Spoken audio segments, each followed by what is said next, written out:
ایک نوٹیفिकेशन आया था जिसमें इस्लामाबाद के अंदर तकरीबन 50 मसाजिद और मदारिस को शहीद करने का, उनको गिराने का मंसूबा बनाया गया था। इस हवाले से वर्किंग भी की गई और कुछ मसाजिद को शहीद भी किया गया, और उनमें से कुछ मसाजिद ऐसी थी जो कि पाकिस्तान के क़याम से पहले की वजूद रखती थी और उनको भी टारगेट किया गया, उनको निशाना बनाया गया। अभी मैंने कुछ देर पहले मौलाना फजलुर रहमान साहब जो कि जमीयत उलमा इस्लाम के सरबराह हैं और बड़ा अहम वो सतून समझे जाते हैं, जो इस वक्त हुकूमत के अंदर जो इस्लामी कवानीन होते हैं उनके नफाज के लिए उनकी अहमियत जो है वो तमाम मकातब फ़िक्र के जो उलमा हैं वो इस हवाले से उनकी करते हैं। उनका बड़ा गम और गुस्से से इजहार मैं अभी देख रहा था, जिसमें वो हुकूमत वक्त को ललकार रहे थे कि अगर किसी ने किसी मस्जिद की एक ईंट को भी हाथ लगाया या उसे गिराने की कोशिश की तो मैं उसकी ईंट से ईंट बजा दूंगा। अब मौलाना फजलुर रहमान साहब ने, जब इमरान खान साहब की हुकूमत थी, जब अदम एतमाद आया था, या उससे पहले भी ये मौजूदा हुकूमत का जो सेटअप है, जो लोग इस वक्त बरसरे इक़्तिदार हैं, मौलाना साहब हमेशा से उनके इत्तेहादी रहे हैं और उनके जो मामलात हैं वो हुकूमतों के साथ हमेशा से ऐसे ही चलते आए हैं। और इस बार भी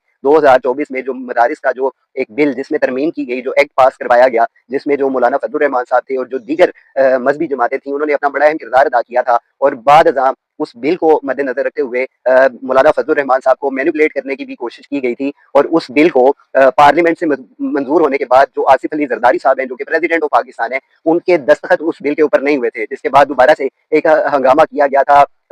शोर मचाया गया था, और उसके बाद उनको ये जो मदारिस का जो एक्ट था, जो तरमीमी बिल था, उसको मंजूर करना पड़ा। अब ये दोबारा से उस बिल को मंजूर होने के बावजूद मदारिस को और मसाजिद को टारगेट किया जा रहा है, और ये अब से नहीं है। पाकिस्तान बनने के बाद से ऐसी कई तादाद मौजूद है जिसके अंदर मसाजिद को, मदारिस को निशाना बनाया जाता है और उनको शहीद किया जाता है। अमीर हमजा के नाम से एक मस्जिद थी जो कि मरी में वाक़या थी, उसको मुशर्रफ दौर के अंदर शहीद किया गया। इसी तरह लाल मस्जिद के खिलाफ एक बाकायदा भरपूर ऑपरेशन हुआ, उसको भी, उसका जो काफ़ी हिस्सा है उसको भी शहीद किया गया। और इस तरह मुख्तलिफ किस्म की जो मसाजिद हैं, जो पाकिस्तान के मुख्तलिफ शहरों में, मुख्तलिफ सूबों के अंदर मौजूद हैं, मदारिस हैं, उनको टारगेट किया जाता है। और इस वक्त भी यही सूरत हाल बरकरार है। और ये पाकिस्तान इस्लामी जमहूरिया पाकिस्तान है, जो कि इस्लाम के नफाज के लिए बना था, जिसने जो इस्लाम की तरवीज थी वो इस जगह से करनी थी, जिसने बाकी दुनिया के जो ममालिक थे उनके लिए एक मिसाल बनना था कि ये रियासत खालिसन इस्लामी कवानीन को फॉलो करती है। और अब इस इस्लामी जमहूरिया पाकिस्तान के अंदर इस तरह की जो हालात वाक़यात हैं वो हमारे सामने आ